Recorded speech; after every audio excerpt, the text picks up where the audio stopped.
আপনি কি জানেন আমাদের ঘাড়ের ভিতরে মাত্র 7টি ছোট হাড় আছে, কিন্তু এই 7টি হাড়ই আমাদের মাথা নাড়ানো, শ্বাস নেওয়া এবং হাত নাড়ানোর মতো গুরুত্বপূর্ণ কাজ নিয়ন্ত্রণ করে।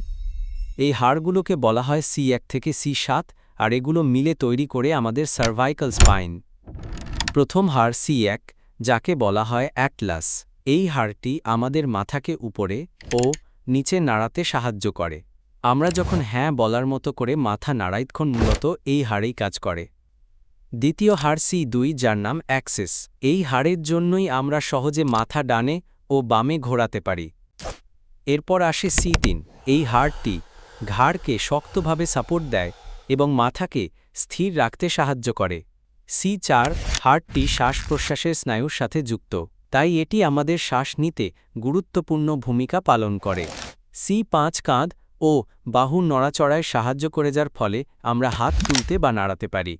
C6 কনুই ও কবজির নড়াচড়া নিয়ন্ত্রণে সাহায্য করে, যা হাতের সূক্ষ্ম কাজগুলো করতে গুরুত্বপূর্ণ।